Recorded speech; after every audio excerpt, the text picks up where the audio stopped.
et messieurs, ladies and gentlemen, set to make her ring walk, faisant son entrée vers le ring. Elle est invaincue, elle a un jab d'enfer et une vraie passion pour la boxe féminine. She is undefeated, she has a tremendous jab and a true passion for women's boxing. Veuillez accueillir la terreur rimouskoise. Let's welcome the terror of Rimouski, Marie-Ève Albert!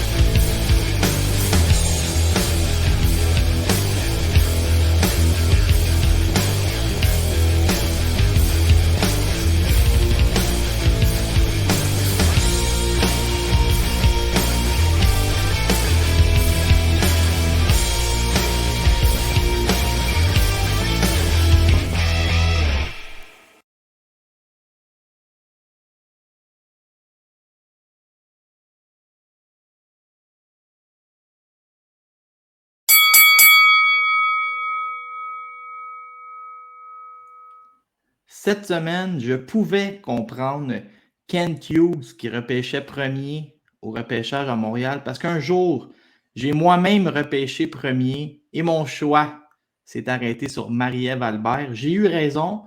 On verra si eux autres vont avoir raison. Ça me fait rire, ça, Marie-Ève. Je vois que des fois, tu fais des petits commentaires sur les autres sports, mais avec du déni. Tu fais comme il en parle bien trop des Canadiens sur ton Facebook. Aujourd'hui, on a beaucoup de sujets. J'ai vu que tu t'es mis une limite de temps par sujet. Ça, j'ai hâte de voir. Là, ça ne marchera pas, je te le dis tout de suite, mais c'est pas grave. Toi, tu décolles. Des fois, tu décolles, ça me fait rire.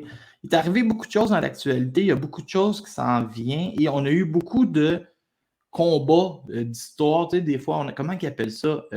Oscar de la Hoya disait qu'il faut laisser mûrir les combats. Mais là, le fruit était mûri. Là, on a des dates, on a des sous-cartes. Ouais. Je pense qu'on a du gros stock qui s'en vient.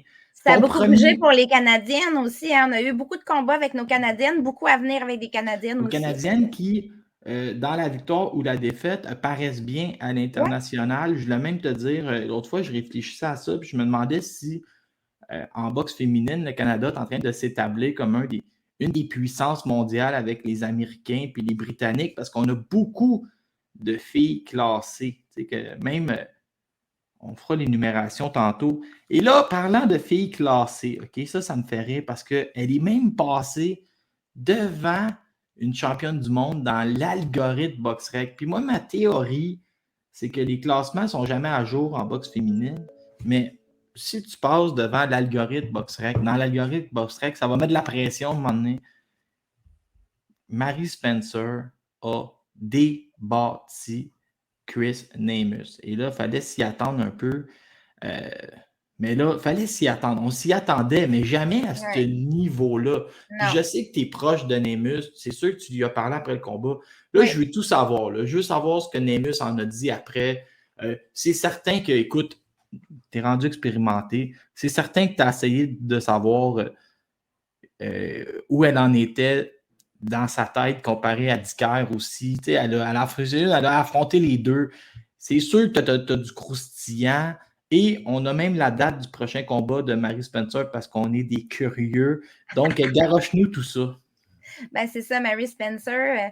Dans le fond, elle a fait le coup Béatrice Aguilar à Chris Namus, un petit peu différent. C'était pas un knockout en 23 secondes comme contre Béatrice Aguilar, mais tu sais, ça se passait 23 juin au Casino de Montréal. C'était très attendu. On en avait amplement parlé, toi et moi, avant. Chris Namus, la plus grande adversaire de Mary Spencer chez les pros jusqu'à maintenant. On s'attendait, le matchmaker aussi, Stéphane Loyer, s'attendait à ce qu'elle puisse donner quelques rondes à Mary Spencer, que ce soit le combat aussi enlevant parce que le style de Namus, c'est d'aller vers l'avant. Elle n'a pas peur de prendre des coups. C'est une fille qui est active. On sait que Spencer aussi est comme ça.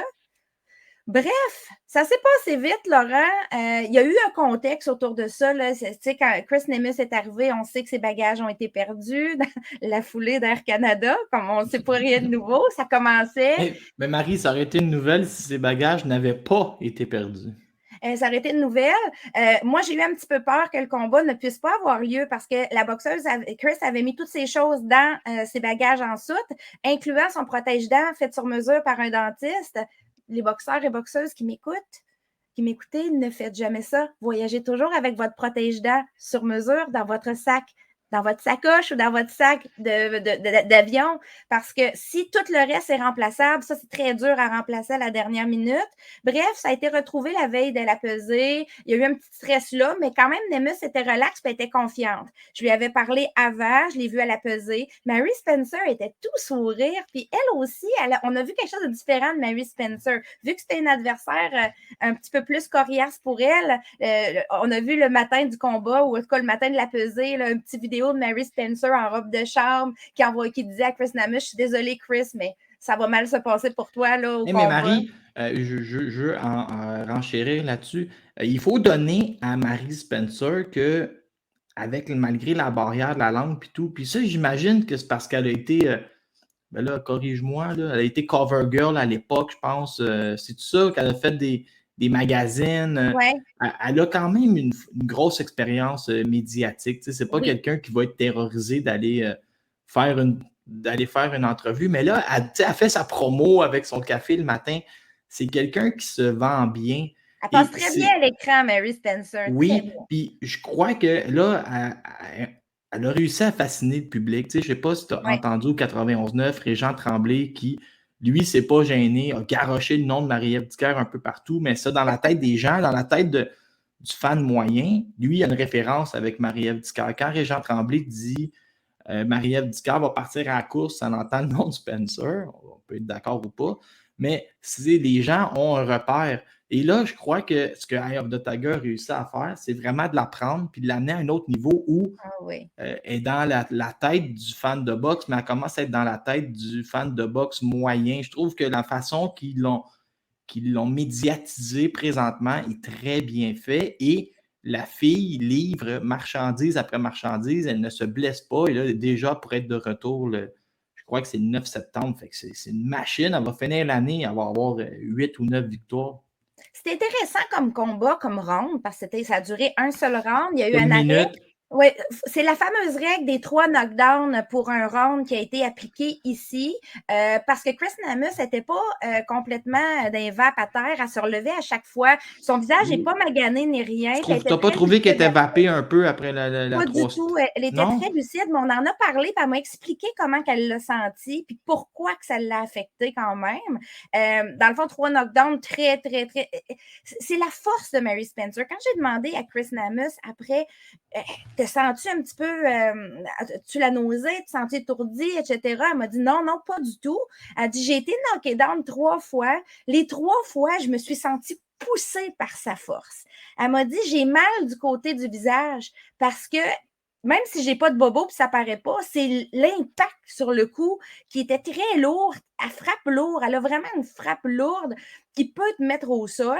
Par contre, comme elle disait, je suis pas étourdie, je suis pas commotionnée. Elle parlait, elle était lucide, elle avait aucun problème au visage et ça, je le crois quand elle dit, je me sentais quand même, j'aurais pu continuer, sauf que c'est pas logique de continuer. Mais je crois que ça l'avait continué, là, elle aurait senti tout ce qu'elle vient de te dire qu'elle n'a pas senti. Tant mieux après 3 chutes. Mais là, moi, j'ai une idée pour toi, OK? Mais pas une idée, mais Mary Spencer. Puis, tu sais, des fois, je vais donner l'exemple de Beterbiev. Quand tu frappes tellement dur, on finit par oublier toute ta science puis la technique que tu as ramassée pendant les années. Puis Beterbiev, c'est un peu ça, sa stratégie. Penser que je suis une brute, mais finalement, je sais boxer, puis techniquement, c'est juste la façon qu'il installe son jeu de pied, ou tu as vu comment il a dansé à son dernier combat alentour de son adversaire au premier round. J'ai l'impression que ça va être ça, Mary Spencer. Ouais. Elle va nous descendre des adversaires, puis la journée qui va arriver, le grand examen, on va faire, mais voyons, cette fille-là, elle sait boxer, elle contrôle la distance, elle est bonne défensivement, elle va chercher ses angles, puis peut-être qu'à un moment donné, elle va nous peindre un 190 dans un combat de championnat, puis on va faire, voyons, on avait une scientifique entre les mains, puis on ne le savait pas. C'est beaucoup plus que la force de frappe, mais tant mieux si les adversaires pensent que c'est juste ça. Moi, au casino, là, c'est ça, Camille a passé à côté de moi, Camille et Stéphane, après le combat, puis il m'a juste glissé dans l'oreille, puis le combat de Mary. Puis moi, je lui ai juste répondu une phrase, je lui ai dit « Bring on Hannah Rankin ». Amen, Hannah Rankin. Ça serait un combat fantastique à voir parce qu'Hannah Rankin, c'est une cogneuse aussi, puis c'est quand même quelqu'un qui est capable de faire des rounds. Ça donnerait un beau spectacle. Puis ça serait plausible. Ça serait plausible aussi parce que Hannah Rankin n'a pas de promoteur majeur. Alors, si Camille allonge le bras, puis il serait capable probablement de l'amener au Québec. Maintenant, il ne faut pas s'attendre à ce que ça se passe en septembre. Marie va se rebattre en septembre sur une des 2 cartes d'Eye of the Tiger. Clairement, ça ne sera pas Hannah Rankin en septembre. Hannah Rankin a une annonce à faire bientôt d'un autre combat. Il faut s'attendre à un adversaire peut-être plus normal pour Mary Spencer en septembre, pour la garder active, pour lui faire pratiquer certaines affaires, en vue de l'amener vers quelque chose. On s'entend que la finalité de Camille et Stéphane et Mark Ramsey, c'est fin de l'année, début de l'année prochaine. C'est ça le target qu'ils nous ont mis. Moi, je vais te le dire, en boxe féminine, souvent, ils ne vont pas faire de combat d'aspirante obligatoire parce que le bassin est tellement petit qu'on se lève un matin et on nomme quelqu'un. On l'a vu souvent aussi avec Marie-Ève Dicker, c'était ça. Ils nommaient des Michaela Lorraine ou des. C'est ça.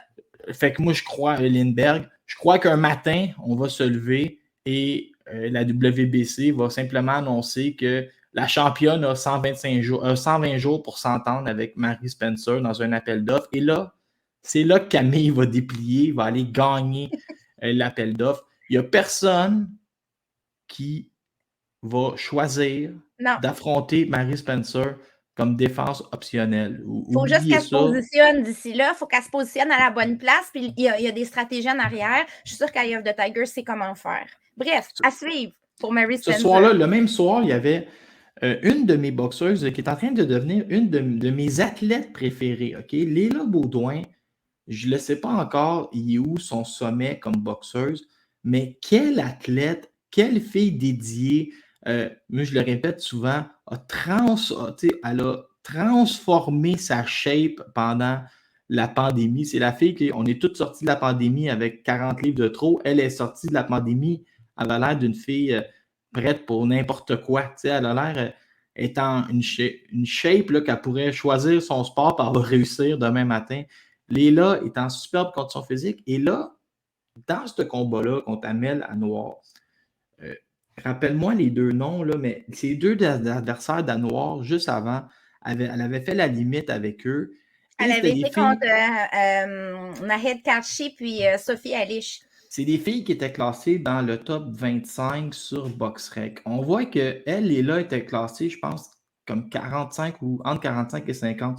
Mais elle a fait une performance qui est du même niveau que les 2 autres que je viens de te nommer, dont Alish, qui est une superstar en devenir, tu nous en parles souvent. Donc, Léla, elle passe les tests qu'on lui amène présentement et il va falloir, c'est pas dans sa progression, elle va se rendre, je ne sais pas si elle peut rêver à des championnats ou à des combats de championnat, mais elle va se rendre tranquillement, pas vite, elle va se rendre dans cette équation-là.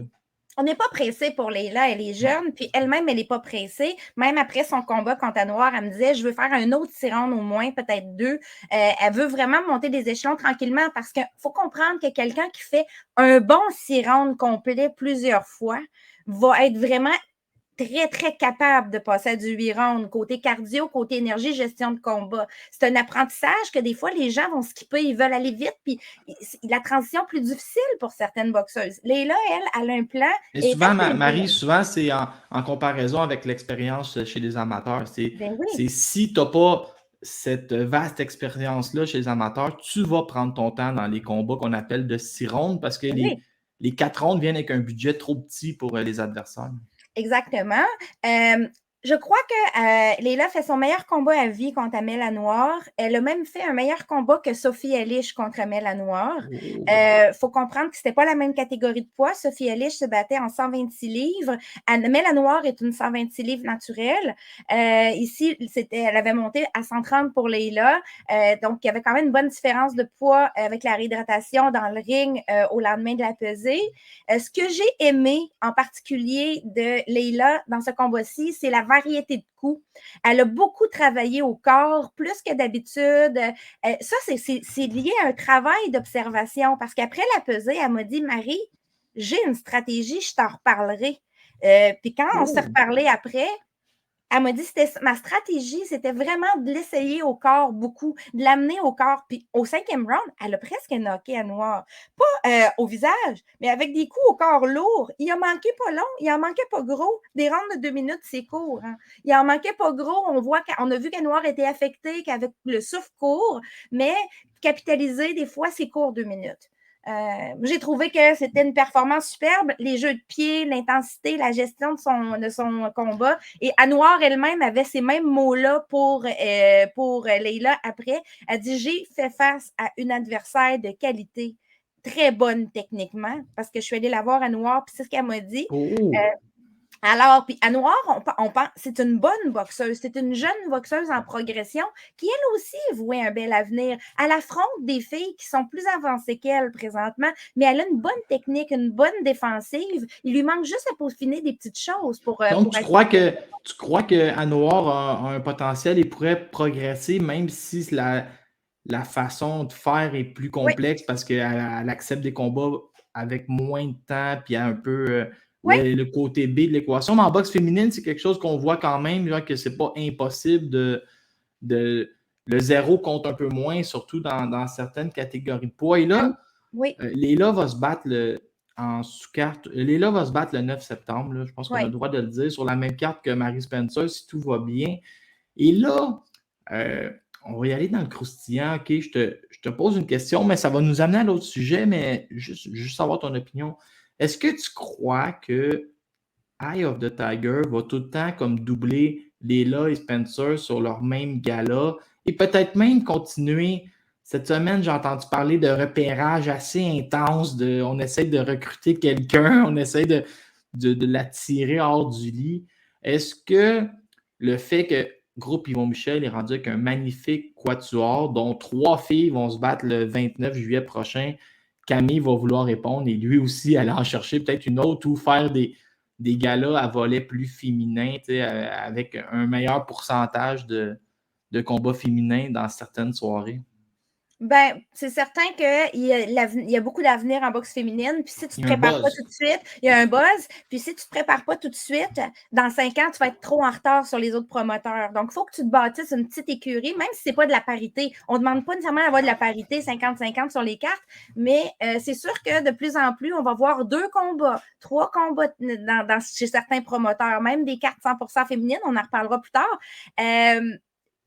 Il faut embarquer dans le train. Si tu n'embarques pas dans le train, tu vas te faire dépasser. Le buzz commence à exister. Mais il est fini l'époque où il y avait des mononcles dans la foule qui disaient « J'aime pas ça, puis je veux pas en voir. » Il n'y a personne qui va réagir comme ça quand Leila marche vers le ring. Je me rappelle de Marie-Ève Dicker en combat de championnat en 2018, c'est pas si longtemps en arrière. J'étais dans la foule, puis j'entendais des petits messieurs en arrière de moi hurler « Ah ouais, ma grande! Ah ouais, ma grande! Tu boxes pas de même! » Ils donnaient des petits conseils. Ça, Marie, c'était moi, par exemple. J'avais pris un verre de trop, puis j'avais perdu le contrôle. Je me rappelle. Je me rappelle du combat que tu parles à la Place Belle. Mais OK, là, on va y aller avec le 29 juillet. Ouais.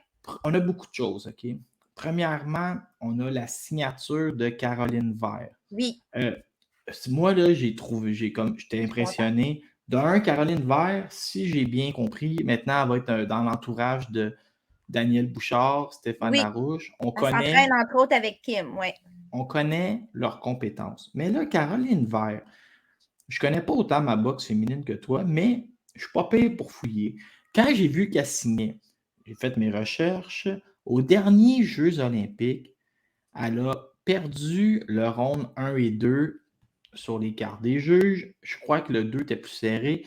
Et elle a survolé le 3e round pour finir son expérience olympique. Elle était à un petit peu plus de chance avec le 2e round d'être assurée d'une médaille de bronze, ce qui est un exploit. Elle a flirté longtemps 5e dans le monde, ce qui est un exploit. Je crois que les gens, et là, vous allez le voir, vous en rendre compte le soir du 29, Yvon Michel, il vient de mettre la main encore sur une pépite. Une fille qui est venue ici pour sa mère, je crois que sa mère avait le cancer, déménager au Canada pour des traitements.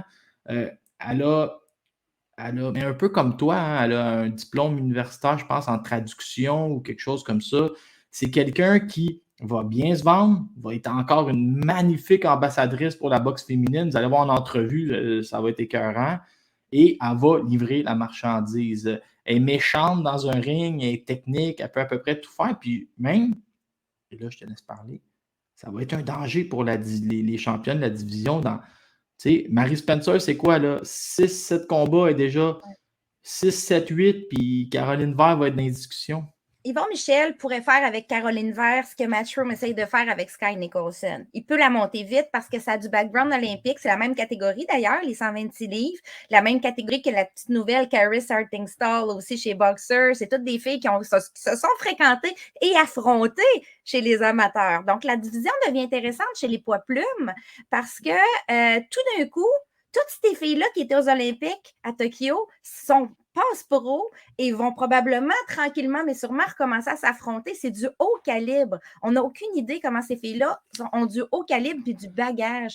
Caroline Vert, c'est une fille qui est bâtie. C'est une fille qui est costaude. Elle va arriver chez les poids plumes avec une shape, là, A1, là, comme on dit. Vraiment. Puis elle va affronter. Ils ont mis une Mexicaine en avant, Wendy Cruz Castro, une fille de 0-3 pour commencer. C'est correct. C'est pour un début pro, mais attendez-vous à ce que Caroline Vert fasse une grosse performance contre cette fille-là. Ça va impressionner sur la carte, en sous-carte de Kim Clavel.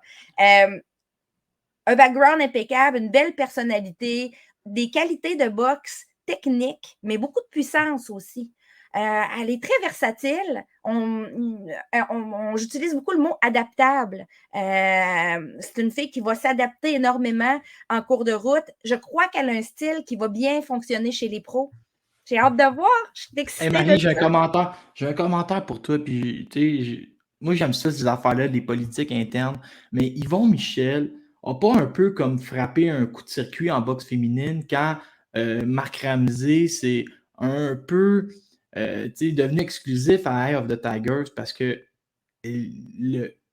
la grosse expertise en boxe féminine, c'est le couple Stéphane Larouche, Daniel Bouchard. C'est eux qui, le sommet, si tu es une fille puis tu aspires à des grands honneurs présentement au Québec. Et là, c'est qu'ils vont, il y a le canal direct avec Stéphane Larouche. Fait qu'il, il va cogner à la porte, il va dire amène-moi tes filles. Là. Il est assis direct sur le talent. Puis Caroline Vert, elle veut passer pro. Je veux dire, tout le monde l'aurait signé. Là. Je pense qu'il n'y a pas un promoteur au Canada qui aurait dit non avec ce qu'elle a fait aux derniers Jeux olympiques. J'ai très hâte. Ils vont se ramasser avec un quatuor assez impressionnant. Et sur la carte du 29, on a Marie-Pierre Roule qui va faire un autre combat de 6 rondes. Et là, je vais t'admettre, OK, quand j'ai vu l'adversaire, je fais mais voyons, elle a une victoire en 12 ans. Pas grave. Mais encore là, il faut regarder contre qui elle a perdu. Les comparables sont intéressants. Il va y avoir des rondes d'expérience encore pour Marie-Pierre. On étire un peu la sauce à lui faire beaucoup de combats de 6 rondes. C'est correct. Mais à la limite, pas à la limite, mais au final, ça risque quand même d'être payant. C'est correct parce que Marie-Pierre, on a vu dans ses derniers combats, les derniers rounds, des fois, c'est pas qu'elle manque de souffle, qu'elle n'est pas en forme, elle est capable de les faire, elle fait une belle performance, mais elle a encore, je pense qu'il y a encore une petite marge pour faire du 6 rounds. Une petite marge. Ça s'en vient vers le 8 rounds. Là. On est proche. Mais c'est ces adversaires-là qui sont difficiles à mettre à terre, qui sont habitués de faire des rounds. C'est bon pour elles. Surtout, c'est des filles qui ont du bagage contre des grosses stars. On parle d'Anna, c'est Alana Dos Santos qui va être l'adversaire. 14-9 avec 9 knockouts à son actif, 2 contre elle. Donc, pas facile à knocker. Une fille qui a fait des combats contre Layla McArthur, Cecilia Comunales, que j'aime beaucoup, qu'on voit souvent à ESPN Knockout en animation, Eva Wallstrom, Marcela Cunha, la grande star argentine, même Valentina Shevchenko. Mais la seule chose que je veux reprocher un peu au choix d'adversaire, c'est que tu as raison d'un point de vue endurance puis faire des rondes, mais j'ai pas l'impression que cette fille-là, puis on le découvrira, cherche à gagner nécessairement des rondes. Je regardais moins. Elle gagne jamais de ronde. Elle gagne jamais de ronde. C'est comme on dirait qu'elle se fait un point d'honneur de rester debout. Mais j'ai hâte de voir d'un point de vue compétition, ça cherche à gagner. Parce que ça, j'en ai connu des adversaires qui, rendus après quelques défaites, se disent si je reste debout, je demeure payante pour ma fiche. Tantôt, je vais t'en parler d'une. Mais en tout cas, OK. je vais t'en parler d'une des comme ça. Là. Ouais, En c'est ça. finale, écoute, on en a parlé beaucoup. Moi, je dirais, ce qu'on va faire, c'est qu'on va juste donner nos prédictions finales pour le combat de Kim Clavel. Moi, je vais te surprendre. Là. Combat serré. J'ai pas aimé que Kim tombe dans les émotions. Je trouve que c'est pas la bonne stratégie. Sa stratégie, c'est tellement une bonne technicienne. Tu n'as pas besoin d'arriver là dans une idée d'y passer sur le corps.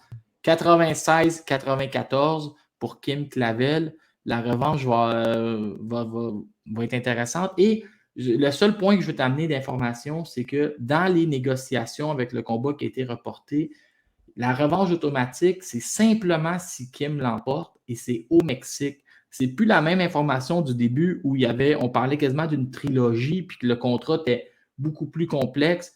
L'adversaire Gomez, pour accepter de reculer le combat de 1 mois et demi, a mis des conditions qui, entre guillemets, la favorisent. Revanche au Mexique et revanche simplement si Kim l'emporte. Moi, je donne une décision unanime serrée à Kim Clavel aussi. Il ne faut pas sous-estimer la championne Gomez qui a beaucoup d'endurance, qui est capable de faire du haut volume de coups et qui est préparée, elle aussi. Hein. Ça fait des mois. Elle connaît son adversaire depuis 1 an et demi. Là. Elle a eu le temps de l'observer, puis elle est préparée. Effectivement, Kim est tombée dans les émotions. Est-ce que c'est bon? Est-ce que c'est pas bon? Ça dépend. Il y a des gens qui vont se driver. L'important, c'est d'arriver le jour du combat puis d'être neutre sur le ring, d'être juste focalisé sur son... Tu sais, il y en a qui sont très émotifs en dehors, hein, Clarissa Shields, Floyd, ce genre de personnes-là, mais dès qu'ils arrivent dans le ring, c'est autre chose. Là. Ils sont juste focalisés sur l'objectif. Kim, il faut comprendre qu'elle était fâchée parce que le clan Gomez a un peu suggéré l'idée qu'elle avait fait semblant d'avoir la COVID. Donc, ça l'a frustrée. Quand elle est arrivée en conférence de presse, Kim a décidé qu'elle ne s'adressait plus en espagnol à l'adversaire, qu'elle laissait le traducteur faire, puis elle était vraiment pas contente, puis elle l'a mentionné, qu'elle était insultée de ça. Mais tu sais, Marie, là, je veux dire, moi, je vais jouer l'avocat du diable. OK, je vais défendre Gomez. Ça, c'est surprenant. Moi qui aime autant Kim. Mais c'était normal que l'adversaire déclare ça à partir du moment où Kim a joué la blessure au bas du corps. Elle a sorti du langage de hockey. Je suis blessé au bas du corps. En passant, je ne me battrai pas.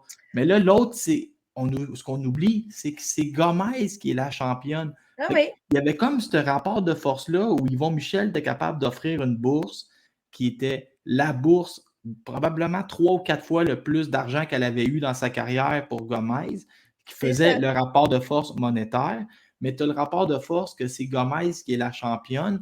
Donc, quand Gomez, elle a dû se dire, c'est bien beau l'argent, mais là, eux autres, ils se prennent leurs aises, ils repoussent le combat, ils ne veulent pas dire les blessures, langage de hockey.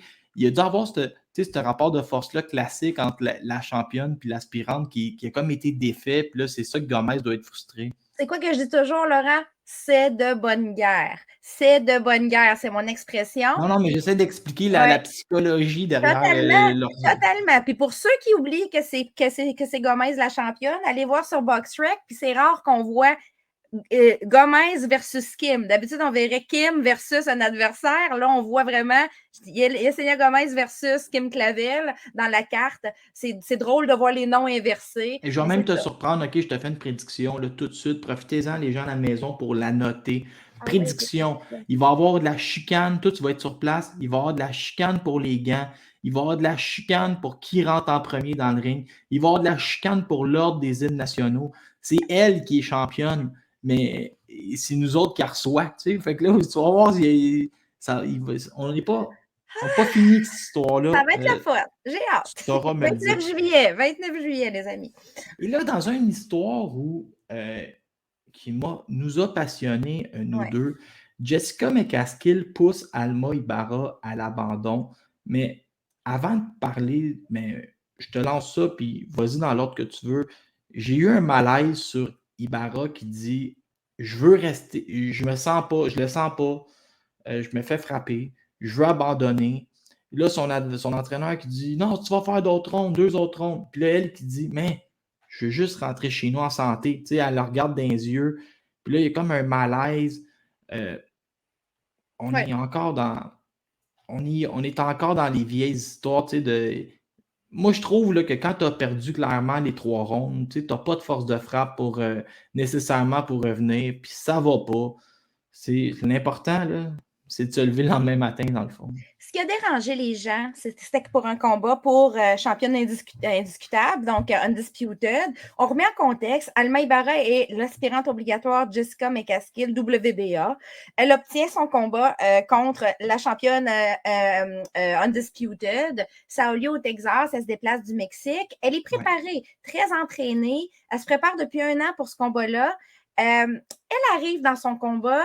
Elle avait un plan de match qu'elle n'a pas pu appliquer, et Jessica McCaskill a été Jessica McCaskill, pas toujours élégant, mais elle s'est garochée avec un volume de coups élevé et une force de frappe élevée aussi, parce que McCaskill, oui, elle touche 1 fois sur 10 peut-être, ou 2 fois sur 10, mais les 2 fois qu'elle touche, c'est de la bombe. C'est vraiment lourd, OK? Alors, Alma Ibarra se ramasse après 2 rounds, après 3 rounds, où, dans son coin, avant le 4e, et demande clairement à son entraîneur de quitter. Elle dit, moi, je ne veux plus continuer, je veux retourner à la maison. C'est les mots qu'elle a utilisés en espagnol dans son coin. Je veux revoir mon fils vivante. C'est ça qu'elle a dit mot pour mot. Et son coach de lui dire, donne-moi 2-3 rounds encore, s'il te plaît. Et elle de hurler, non, je ne veux pas. C'est fini.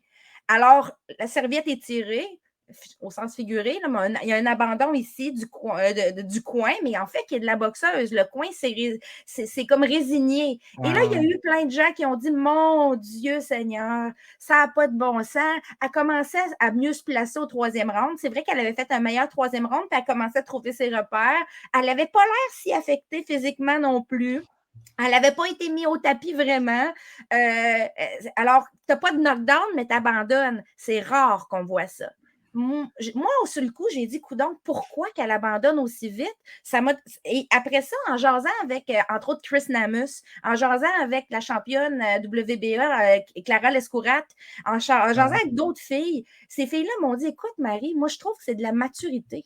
Effectivement, le coin ici, moi aussi, j'ai eu un malaise parce que si une boxeuse est assez capable de dire « j'en ai assez », en théorie, cette personne-là le sait plus que son coin. C'est elle qui reçoit les coups. Puis pour Ibarra, qui était dans un combat undisputed à la grosse TV sur DAZN, sur une carte de DAZN, pour Alma Ibarra, qui a une expérience amateur énorme, qui a affronté des filles comme Clarissa Shields, Mary Spencer, French and Cruz DAZN chez les amateurs, donc à des grosses cogneuses, des filles puissantes, elle en a déjà eu, pour qu'elle dise à son coin « j'en ai assez après 3 rounds », ça prenait de la maturité et du courage. Et le coin doit se résigner à ça. Le coin est supposé te protéger. Puis c'est pas une question de chichi ici. C'est un combat pour Undisputed. Il n'y a pas un boxeur dans le monde qui ferait ça dans une grosse opportunité de gagner 6 ceintures ou 5 ceintures one-shot s'il ne se sent pas dans son combat. Et là, présentement, on avait une Alma Ibarra qui probablement ne se sentait pas à l'aise dans son combat et qui souffrait des coups. Et alors, elle a un enfant à la maison, elle a un enfant qui est hémophile, c'est une mère célibataire et elle a dû se dire qui va s'occuper de moi s'il m'arrive de quoi? Ça passe dans sa tête. Mais si je mets ma tête un peu comme si on était en 1982 dans mon commentaire, ok, je vais te faire un commentaire vraiment plate, mais ça me rappelle quand Eric Lucas avait affronté Danny Green, il avait abandonné, puis il aurait pu se relever, puis il a dit j'ai une famille, j'ai des enfants maintenant. C'est parfait, c'est correct, puis je ne remets pas ça en cause. Mais sur la valeur du boxeur, parce que la vie est mal faite, c'est là que la différence se joue. Oui. Il y a le promoteur qui va vouloir engager Ibarra la prochaine fois, va se rappeler ce qui vient d'arriver, va se rappeler qu'elle pourrait abandonner, que les gens dans la foule ne seront pas nécessairement satisfaits parce qu'ils ont pris de la bière et ils veulent que le combat dure. Fait que c'est au niveau de la valeur de l'athlète que là, tu viens de te dévaluer dans tes prochaines négociations, mais ça, c'est mal fait. Il y a quand même une différence, Laurent, entre Ibarra et Luca, puis je vais te dire où est-ce qu'elle est la différence. Ouais. C'est que ce qu'on ne savait pas, c'est qu'Ibarra, si elle perdait ce combat-là, prenait sa retraite. OK, mais c'est ça, elle a annoncé sa retraite le lendemain du combat. Elle quitte, peut-être qu'elle va changer d'idée, là, mais c'est pas une petite jeune de 20 ans. Elle est dans la trentaine avancée. Elle a fait une belle carrière.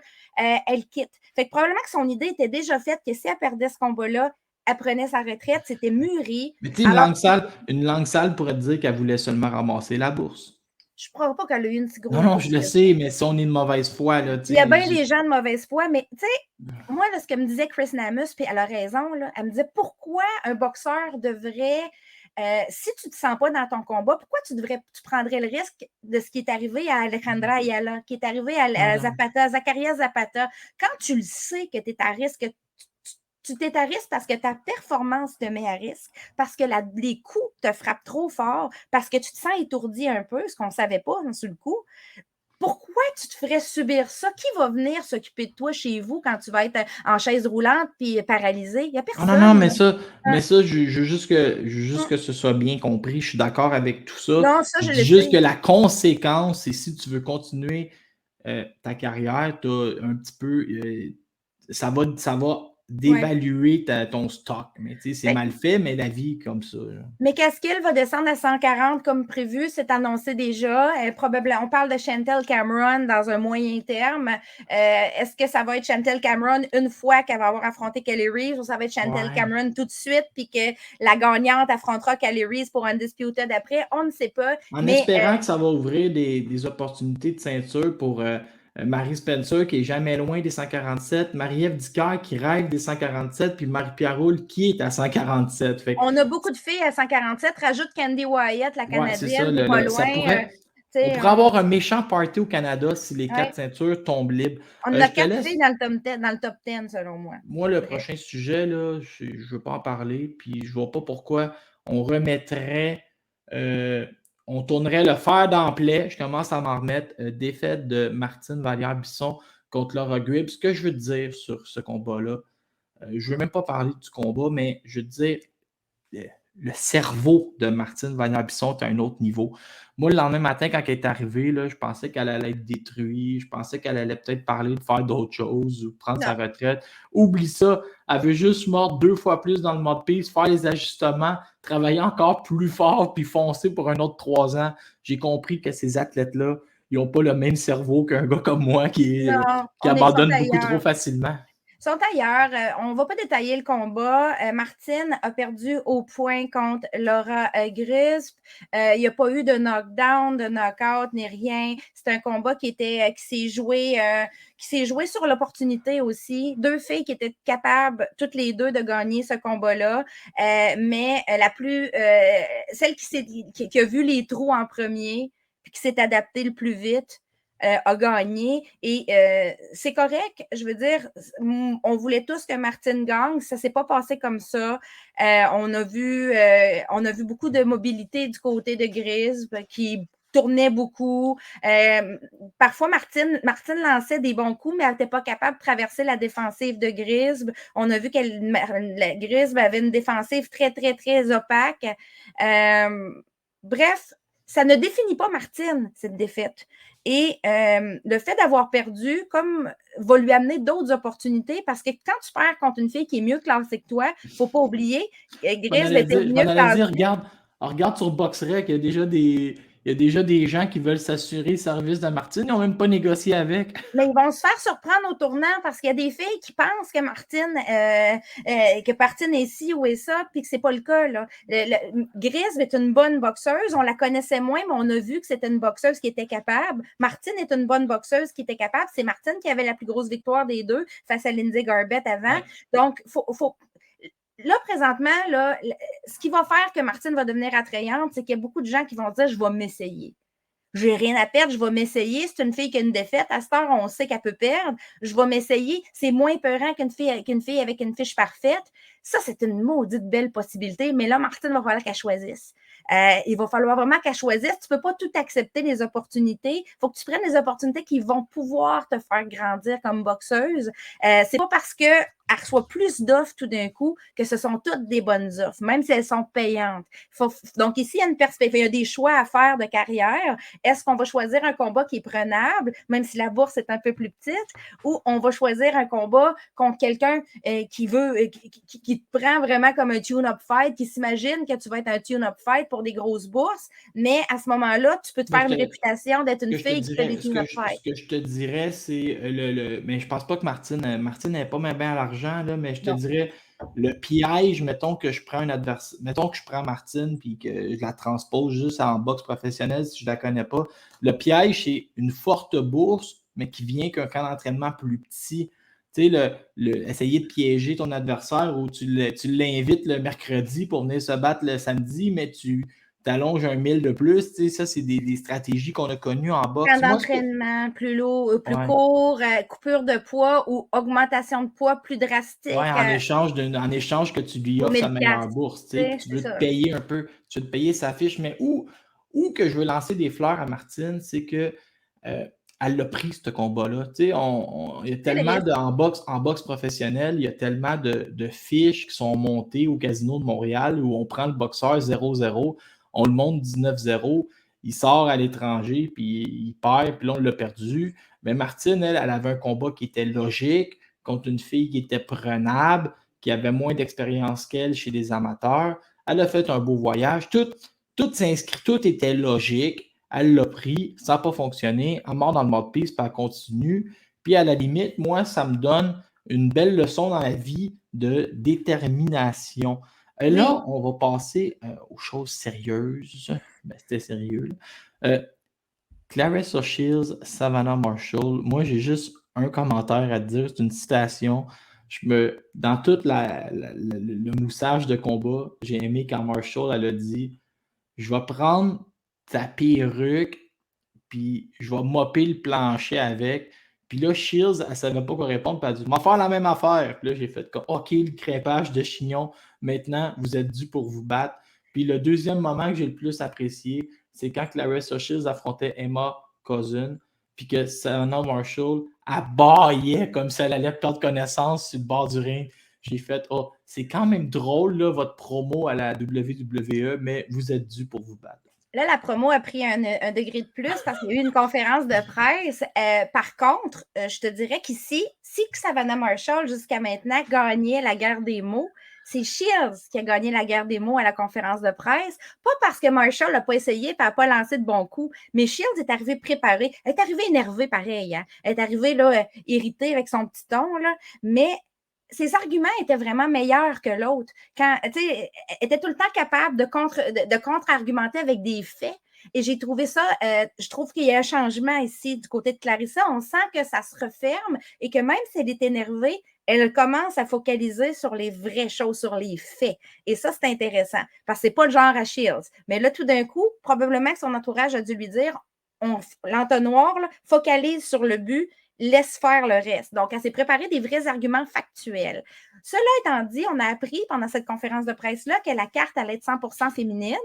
On a su, il n'y a pas si longtemps que ça, que Alicia Baumgartner et Michaela Mayer avaient accepté de ne pas se battre aux États-Unis, de s'en aller en sous-carte de Shields Marshall. Moi, j'étais un peu déçue de ça, même si ça va faire toute une belle carte, parce que j'aurais aimé que ce combat-là ait lieu aux États-Unis devant des fans américains, vu que c'est une unification, etc. Mais je comprends qu'ici, probablement que l'offre financière, l'offre monétaire devait être assez bonne pour que, d'une part, Mayer accepte de faire ce move-là, ce qui n'est pas son genre, et que Matchroom décide de prêter leur bébé, Alicia Baumgartner, à Boxer / Top Rank. Parce que c'est une fille de Matchroom, il ne faut pas l'oublier, mais Matchroom est complètement en dehors de la carte. Alors, ils ont carrément laissé... Il fallait que l'offre financière soit très bonne et les avantages à côté soient très bons pour ça. Bon, carte 100% féminine. On sait qu'il va y avoir... April Hunter sur cette carte-là, elle a déjà annoncé elle-même qu'elle allait y être, et aussi Ginny Fuchs, l'amie de Mayer. On s'attend probablement à voir Caroline Dubois sur cette carte-là, en sous-carte de Shields. Oh. Chaque boxeuse a l'air de vouloir amener une de ses protégées là, sur la carte.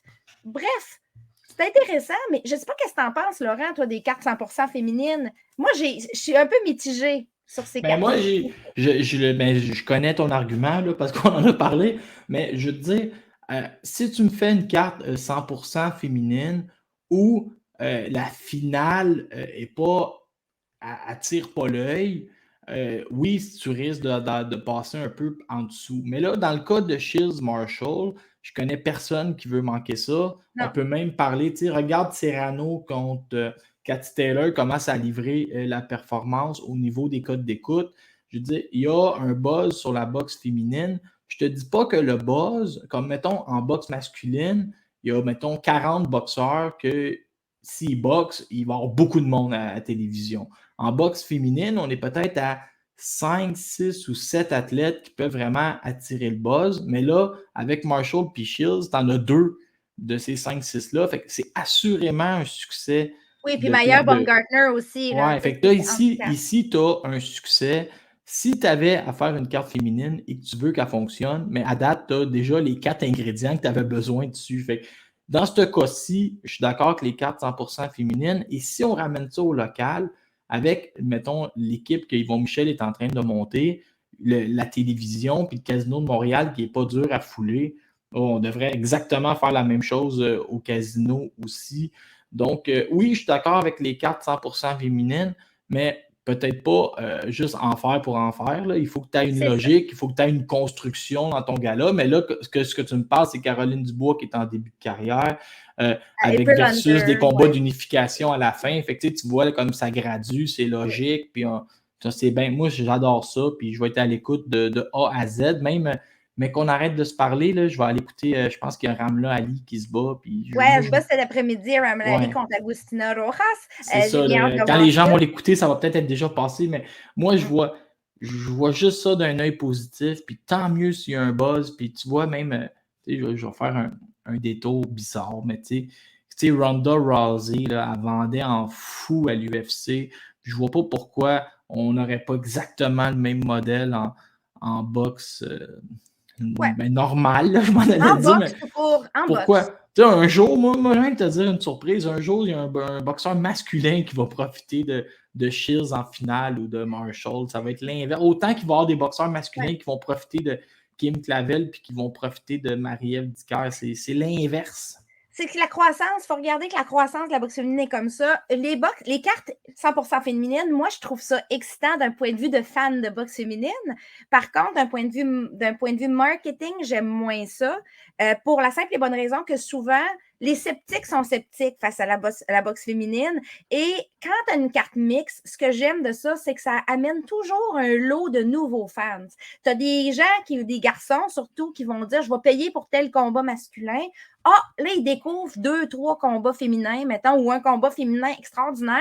Et là, ils vont commencer à suivre les boxeuses et à s'intéresser à leur carrière. Ça fait croître l'auditoire de la boxe féminine, Marie, les cartes mixtes. On est en train de vivre l'inverse, OK? Moi, je vais te surprendre, puis je vais ramener ça au local, mais j'ai une amie, c'est la grande sœur d'une de mes amies. Elle est en moyen, il n'y a pas de problème. Elle m'écrit cette semaine, je veux des billets pour Kim Clavel. Hey, le dernier sport que j'aurais pensé que cette fille-là aime, c'est la boxe.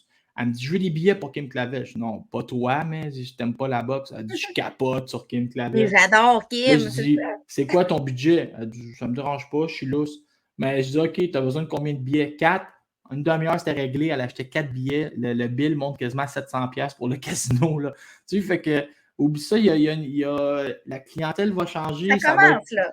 On le sait. Je vous dis, mais le buzz est là. Un jour, tu vas être pas si lointain que ça. Oui, un jour pas si lointain que ça. Pas que je vais être millionnaire, mais que la boxe féminine, qu'on va voir beaucoup de headliners comme des on dirait que la boxe féminine n'a pas encore été corrompue par moins corrompue par les agents, les promoteurs, les réseaux de télé. Tu sais, on est quand même capable d'organiser Cathy Taylor contre Cyrano. On est capable d'organiser Shields contre Marshall. Ça va plus vite. Ça va beaucoup plus vite. En tout cas, vous y arrivez mieux que... Ouais. Tu sais, mettons qu'on fait une comparaison, là, moi je suis le gars puis toi t'es la fille, on y arrive mieux qu'organiser Crawford contre Errol Spence. Fait que là, Garcia contre Gervonta Davis là, qui arrive jamais. Ouais, c'est ça va bien vos affaires. Ça, c'est présenté sur DAZN, je pense, la carte. La carte, laquelle? Shields contre Marshall. Non, ben, ça va être présenté sur ESPN. Donc, peut-être qu'on va l'avoir sur TSN. ESPN est allé chercher les droits américains. Sinon, c'est Sky Sports en Angleterre qui a les droits parce que c'est une carte de boxeur. Mais ESPN, dans le fond, Top Rank est allé chercher les droits nord-américains. On devrait avoir cette carte-là probablement sur TSN, RDS. Peut-être pas non plus, mais selon moi, oui. On va trouver un moyen. Et là, on passe au rafale. J'appelle ça rafale, c'est les plus petits sujets. Melissa Odessa Parker gagne une décision serrée contre Mikena Tensley. Vincent Tremblay m'avait parlé en bien de Tensley et toi Oh. aussi, malgré la défaite, tu étais élogieuse sur la Canadienne. Tensley, c'est une C'est une fille que ça fait Canadienne, juste. ça? Oui, c'est une Canadienne Ouais, c'est ça. d'Edmonton. C'est une fille qui boxe seulement. Elle a 30 ans, mais elle boxe depuis qu'elle a 24 ans seulement. Alors, elle a fait une très courte carrière amateur, mais c'est une fille douée. C'est une fille qui vient du 3A au hockey, où elle était gardienne de but. Donc, elle était déjà habituée au sport de haut niveau, aux entraînements intenses, etc. Elle a switché sur la boxe parce qu'elle aimait ça. Tensley, c'était une invaincue. Melissa Odessa Parker aussi. Donc, l'une des deux devait perdre. Melissa Odessa Parker est la détentrice du titre IBO. Et le combat a été terriblement serré. Tellement. Moi, je vois Tensley, OK, quand on me parle, tu sais, qui au Canada, les filles que tu vois qui vont avoir la meilleure progression, tu risques d'avoir des chances de titre à moyen terme. Ben, je dis tout le temps Kim Clavel, Mary Spencer, mais mon troisième nom au Canada, pour moi, c'est McKenna Tensley, qui est beaucoup moins connue. Cette fille-là progresse à la vitesse grand V. C'est une fille, quand je parlais du mot adaptable tantôt, elle décrit son style comme un style adaptable et elle est ambidextre. Donc, elle a beaucoup appris de boxeurs en observant des boxeurs comme Terence Crawford et tout ça. Et Terence Crawford, qui lui aussi est ambidextre, switch stance, comme on dit, un switcher. Ça a été un combat serré. C'est Odessa Parker qui a eu le dessus, mais ça s'est joué sur des miettes.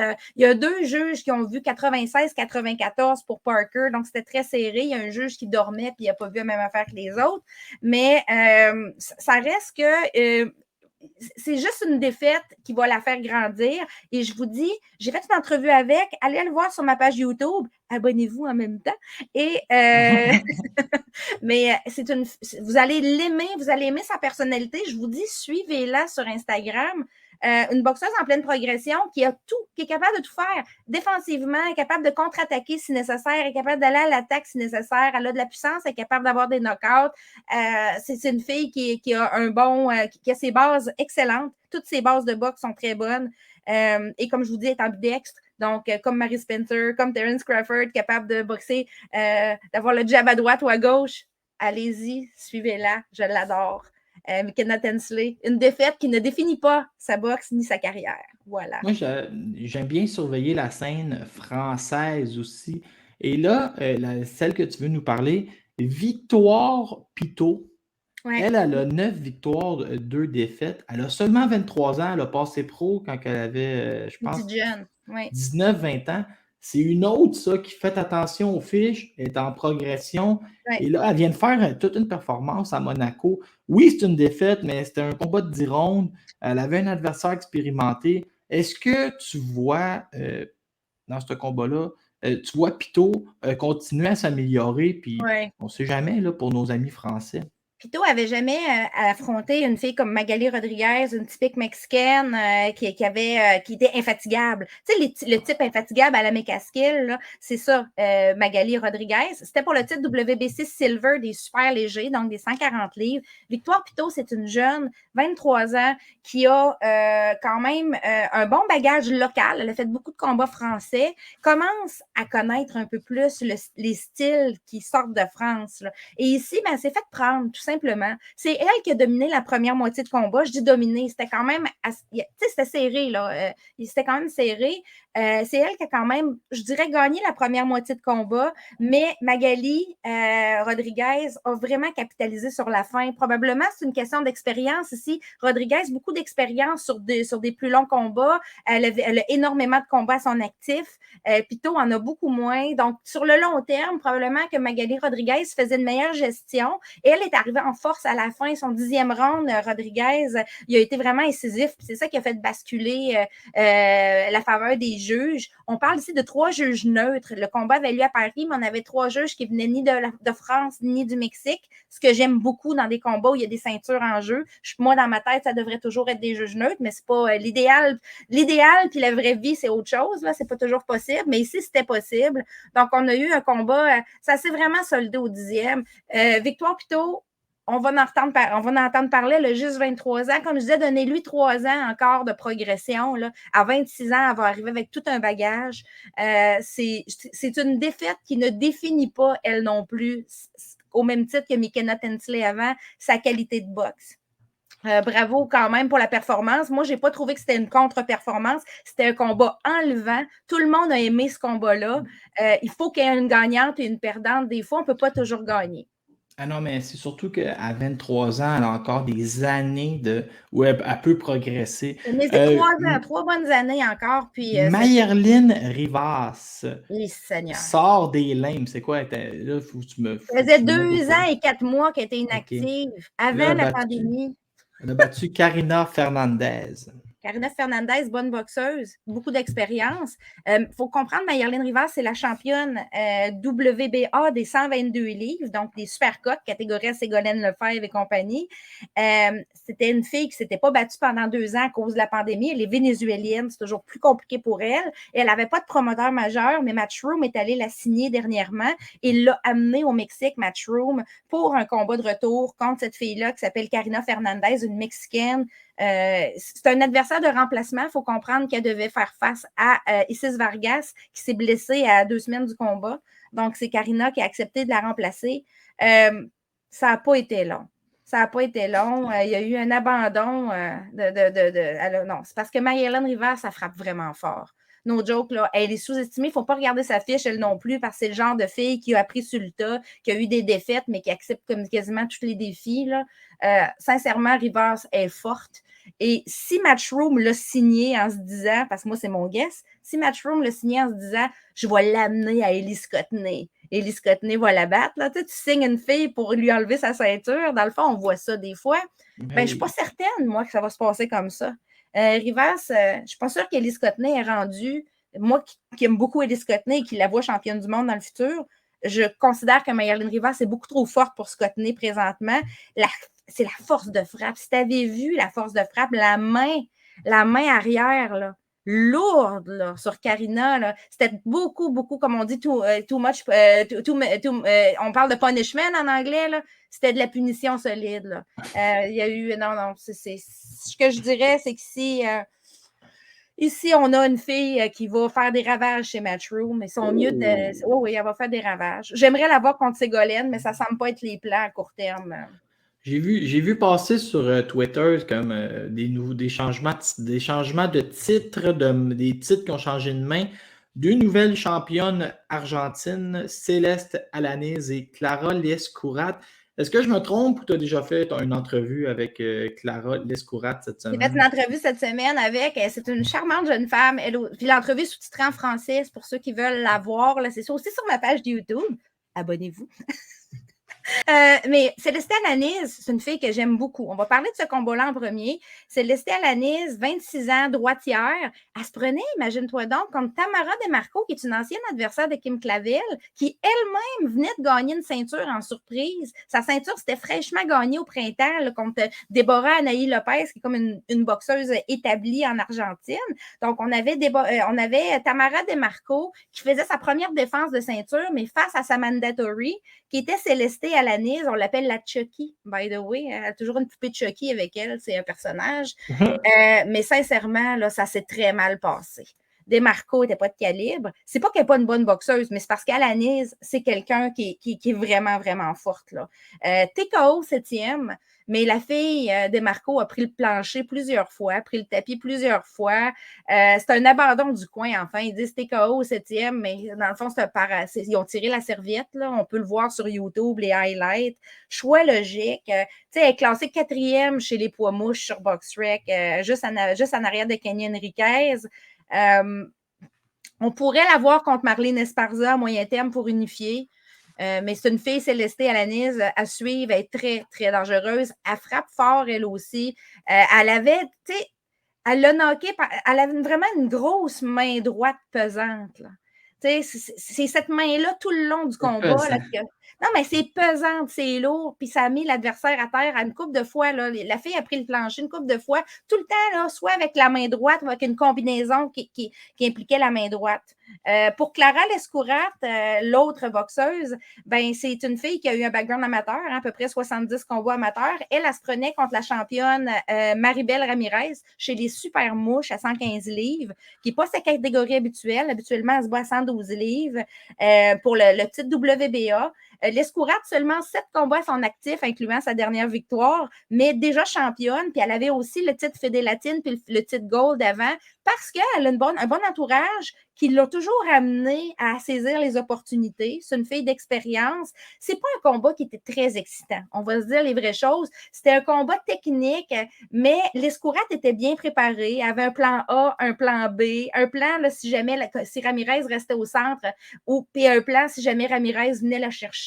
Les deux, on l'a vu que les deux plans ont servi, puis c'est elle qui a gagné la plupart des rounds. Là. C'est une décision partagée, mais encore là, il y a un juge qui dormait. C'est vraiment pas une décision partagée. Ça aurait dû être une décision unanime en faveur de l'Escourate. Je vois pas comment on peut donner le pointage qu'il y a eu d'un des 3 juges à Ramirez, qui s'est fait carrément dominer techniquement. Les juges.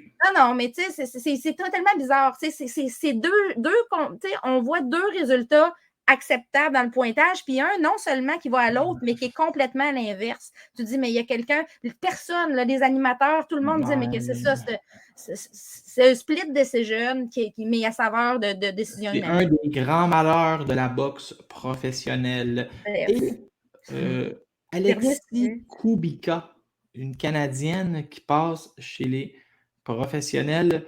Il faut dire, Laurent, Alexis Kubicki. C'est comme ça qu'il faut dire. Kubicki, excuse-moi. Elle évoluait chez les 52 kilos, je pense, en boxe amateur, si ma mémoire est bonne. C'est une très bonne boxeuse amateur, qui est très jeune aussi. Je ne m'attendais pas à ce qu'elle passe pro. C'est bien des gens ne s'attendaient pas à ce qu'elle passe pro. Et on s'attendait à ce qu'elle s'essaye peut-être pour... parce qu'elle est très jeune, fait possibilité d'essayer de se qualifier, gagner le Canadien, s'en aller peut-être aux Olympiques. Elle a beaucoup de talent. C'est une fille ici qui a fait un début pro, puis là, je veux chialer, Laurent, sur une carte en Serbie. Là. Mais est-ce qu'on suit probablement le même site, là? C'est WBAN, je pense, Network, et il nous montrait la nomenclature de cette carte-là.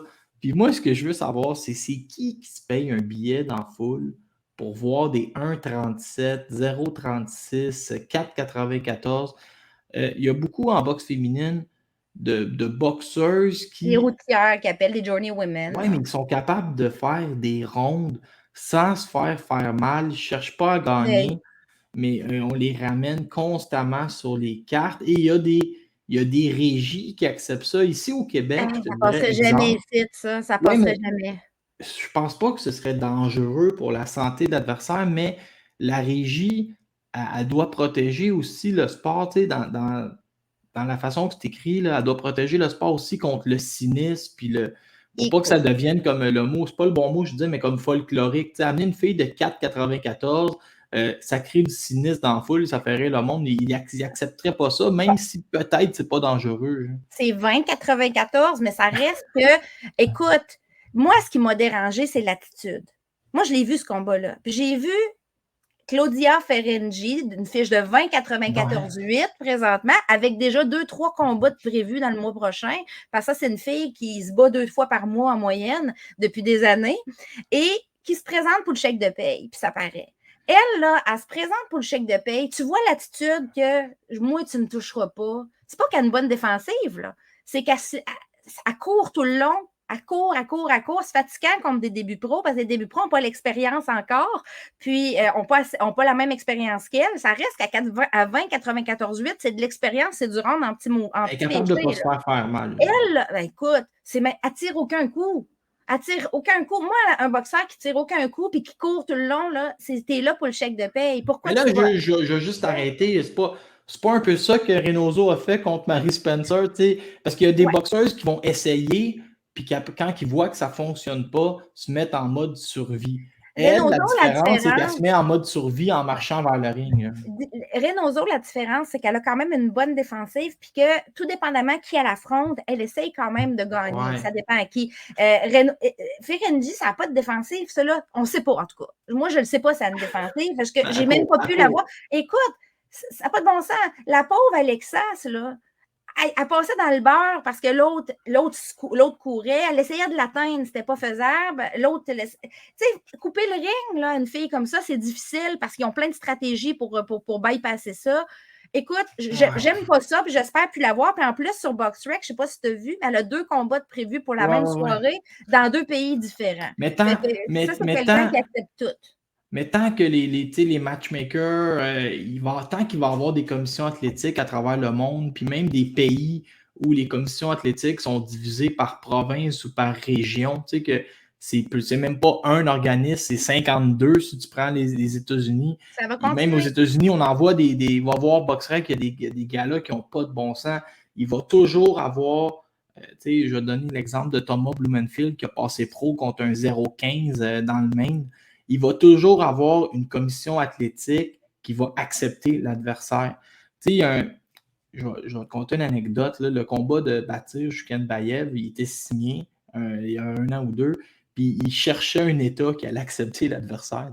Ça n'a pas de bon sens. Mais c'est ça la boxe, puis c'est ça on devient cynique, on devient folklorique. C'est pour ça que moi, présentement, pas que je suis tanné de la boxe, mais je regarde l'agenda le matin, là, le calendrier. Là, je sors les combats que je vais écouter. Aujourd'hui, comme tantôt, je t'ai dit, comment elle s'appelle, la protégée de Ramla Ali. Ramla Ali, elle avait Après ça, j'ai mes 2 combats, masculins qui m'intéressent. Je vais m'installer, je vais regarder mes 3 combats. Je vais être heureux. On vient en mode où on est plus sélectif parce que je t'admire, là. Mais moi, mon déficit d'attention ne m'aurait pas laissé longtemps devant une 20-94. Ben moi, c'est parce que je voulais voir le début pro de notre Canadienne, parce qu'Alexa Kubicki, c'est une Canadienne. Alors, je me suis dit, je vais regarder qu'est-ce qu'elle est capable de faire contre cette fille-là. Puis, je n'avais jamais vraiment vu Ferengi. Hein. Fait que je me dis, on va la regarder, on va regarder ça va donner. J'ai fait comme, OK, non. Puis, on parle des Mexicains, là, des fois, mon chial, mais c'est bien pire en Europe de l'Est. Mais en plus, ce qui est drôle, c'est qu'en plus, je pense que Ferengi, elle a même mis une photo qui n'a pas de bon sens sur BoxRec où elle a comme les traits par en bas. C'est l'attitude qu'elle a sur le ring, dans le ring. Elle a même l'air battue dans ses photos. J'ai rien contre la fille en privé, je la connais pas, mais sincèrement, j'aimerais ne plus la voir boxer là, parce que c'est pas intéressant. Puis ça rapporte rien à part ça même pas pour la confiance. Quelle confiance que Alexa va aller chercher à battre une fille comme ça qui a même pas essayé? Ça vaut rien. Moi, dans ma tête, c'est comme si elle n'avait pas encore fait son début pro. Mais je te dirais que des fois, dans les débuts pro, l'éclairage n'est pas pareil, les gants, c'est peut-être ça qu'on veut aller chercher, mais tu as raison, on va pas chercher grand-chose. Pas de grosse valeur. Non. Pas grand-chose en boxe, mais peut-être juste de vivre l'événement pro. Je sais pas, ça se défend pas beaucoup. Hey, Marie, on a fini. fait le tour. Là, ce qu'on va faire, j'imagine, dans ton plan de match, c'est qu'on va se parler, mettons, au lendemain du couronnement de Kim, puis à l'approche des choses du mois d'août. Oui, au début août peut-être, oui. Je te laisse, tu vas venir ici à Montréal pour le 29. Oui, moi je vais, c'est sûr que je ne peux pas manquer une carte où il y a 3 combats de filles, écoute. Merci, groupe Yvon Michel. Ben oui, Yvon Michel qui est très contente de voir ça. Là. Il est en train de s'établir. Je ne sais pas si tu as vu, on l'a eu en entrevue, puis je disais, Yvon, tu es en train de devenir un des grands promoteurs. Marie-Ève Dicker, championne du monde. Kim Clavel pourrait le devenir. Je vous le dis, Caroline Vert, vous allez capoter. Allez voir les classements de Marie-Pierre Roule. Je veux dire, le monsieur commence à être très influent en boxe féminine. Et en plus, il a réussi à mettre Cecilia Braekhus sur une carte en Colombie.